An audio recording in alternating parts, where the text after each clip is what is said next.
Hello viewers, हमारे channel को subscribe करें और प्रेस करें इस बेल आइकन को ताकि आगे का कोई भी वीडियो आपसे मिस ना हो।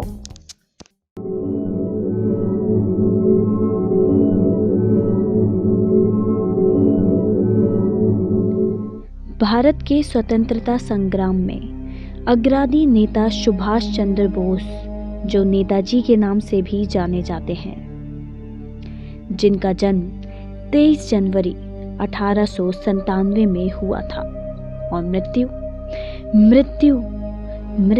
एक सवाल बनकर रह गई। क्या 1985 तक जीवित थे नेताजी? सैकड़ों फाइलों के बीच कहीं दफन है ये रहस्य। नेताजी की मौत 1945 में ही हो गई थी, या वे जीवित थे और एक गुप्त जीवन व्यतीत कर रहे थे? हर भारतीय इस रहस्य को जानने की इच्छा रखता है।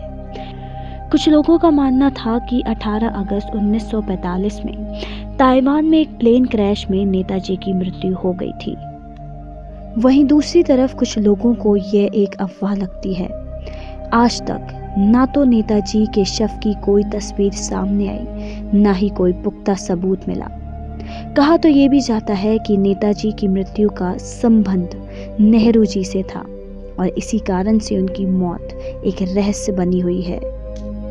पीएमओ के पास 20 फाइल्स हैं जो नेताजी की मौत से जुड़ी हुई हैं। विदेश मंत्रालय के पास 29 और गृह मंत्रालय के पास 70,000 पन्नों की एक क्लासिफाइड फाइल है जिसमें नेताजी की मौत का रहस्य छुपा हुआ है। कई सरकारें आई, परंतु कभी भी इन फाइल्स को उजागर नहीं किया गया। सरकार ने भी ये स्वीकार किया है कि नेताजी की मौत का रहस्य सार्वजनिक नहीं किया जा सकता। 1945 में विश्व युद्ध द्वितीय का आरंभ हुआ और इस दौरान सिंगापुर में नेताजी ने आज़ाद हिंद फौज का गठन किया। इरादे मजबूत थे और नेताजी भारत को अंग्रेजों की गुलामी से आज़ाद कराना चाहते थे। तुम मुझे खून दो, मैं तुम्हें आज़ादी दूंगा का नारा उनका ही था, जो उस समय अत्यधिक प्रचलन में आया।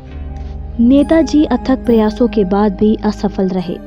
अमेरिका से सशक्त होने के उपरांत जापान को सरेंडर करना पड़ा और इसकी वजह से नेताजी को अपना ठिकाना बदलना पड़ा। बैंकॉक से सैगोन से तुरी और फिर तुरी से टोक्यो। इस क्रम में उन्होंने अपने साथियों के साथ जगह बदली, परंतु तुरी से टोक्यो जाते वक्त जापानियों द्वारा एक प्लेन में अकेले जाने के प्रस्ताव पर नेताजी के साथियों ने आपत्ति जताई। नेताजी अपने एक साथी के साथ तुरी से टोक्यो के लिए रवाना तो हुए, पर विमान कभी टोक्यो पहुंचा ही नहीं। बताया जाता है इसी दौरान प्लेन क्रैश हो गया और नेताजी का देहांत हो गया। कुछ लोग इस पहलू को सच मानते हैं, परंतु दूसरा पहलू देखा गया। अनुज धर की किताब में उन्होंने बताया है कि नेताजी टोक्यो नहीं, रूस गए थे। प्लेन क्रैश हुआ था या नहीं, नेताजी उसमें थे या नहीं, ये गुत्थी अभी तक सुलझी नहीं है। एक कथन ये भी है कि नेताजी एक गुप्त जीवन जी रहे थे। कई तस्वीरें भी सामने आईं जो हूबहू नेताजी से मिलती थी। वहीं एक और सबूत था उनके जीवित रहने का। वे थे गुमनामी बाबा, जो यूपी के फाजियाबाद में रहते थे।